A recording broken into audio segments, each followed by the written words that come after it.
joins us on the Farm Bureau guest line. Check out favorites.com and go with the home team, Mississippi Farm Bureau. The last text, Coach, that we got on the C Spire text line was from Donald in Oxford, who is a Mississippi State fan. He says, college baseball today, Lemonis, now you're talking my language.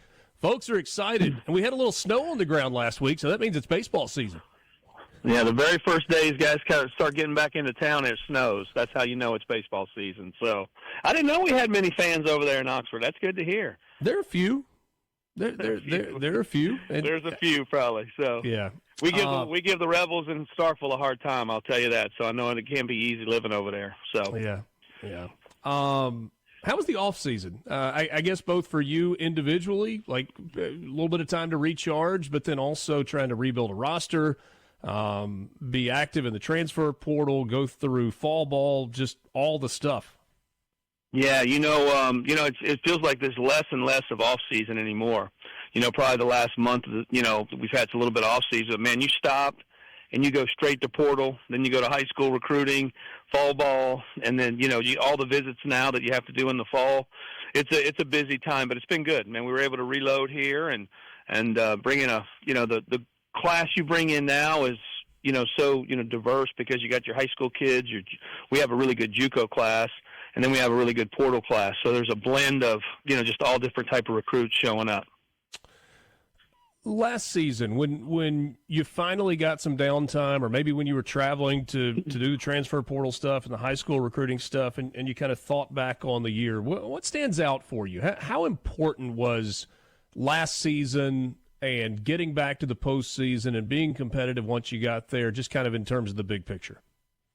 It was huge. I think back to the grit of the team, because we'd had the tough seasons, and we started tough. Man, our first probably 10 days weren't good, and, there was a lot on the program at that point. And, that group made a conscious effort to come out and play hard every day, and we got better. I told our coaches, man, we've had some really, really big years here, and I think from a coaching side, probably, put as much into those kids as we ever had because, we had to, but, man, they responded. And yeah, it was a tough finish, there in Charlottesville. But, man, it was a gritty effort. Man, every game that we played down that stretch from the SEC tourney, that second half of the season, we were one of the better teams in the country. Yeah. We didn't talk about it with you a whole lot. I mean, it was discussed some. There was very real pressure on that team a year ago. I think there was very real pressure on you. In some ways, does it feel like that there's a weight that has been lifted off your shoulders and you don't have to talk about consecutive years not making the postseason, and now it's just back to focusing on baseball and getting better and winning games? There's a little bit of that, but the reality is, any of these jobs in this league and any of these players in this league, it's pressure packed. And that's what you get. There's no off years. Yeah, it did feel good to put a good season behind us because I think it was important for the kids in the program that, play good baseball, be in Hoover, be in a postseason, be in a regional. I think those things getting taken off the team, it makes us set up for another step this year. Even though the team's very different, the dynamic. But, we go into Hoover last year with, Dakota Jordan, he'd never been there, so and so that was important that those guys get to feel that and be a part of that, and for us too. And there was validation in putting together a really good year, and and just try to be better this year, be on top of it.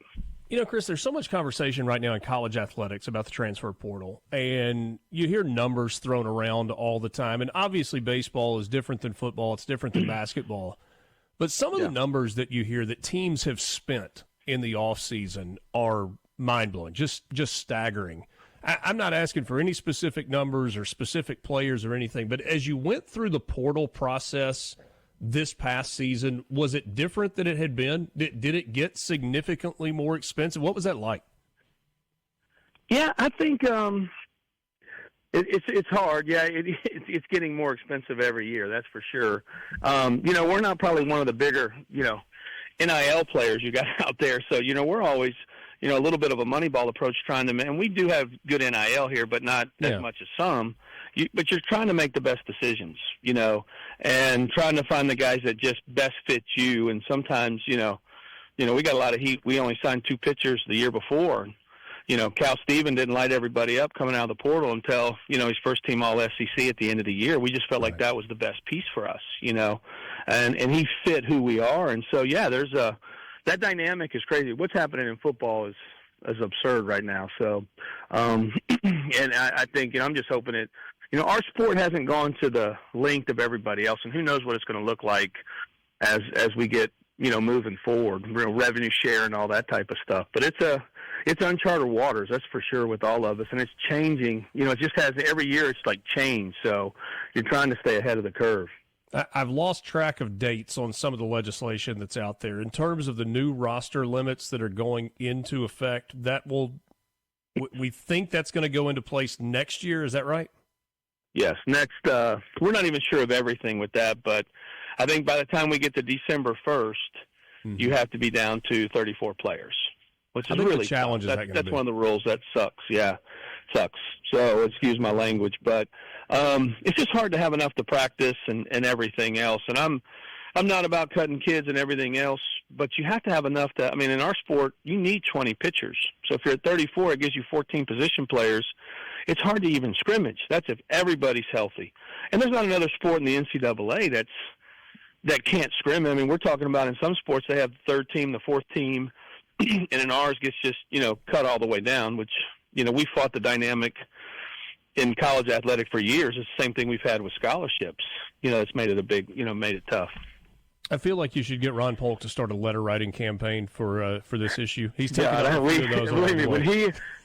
That guy, my chair has fought that for years. I'm almost, he's still into it, so yeah. He's on top of it. But it's what's really frustrating when you're at a place like ours or some of the places in our state that I'm not going to say we're the biggest, but man, we bring crowds.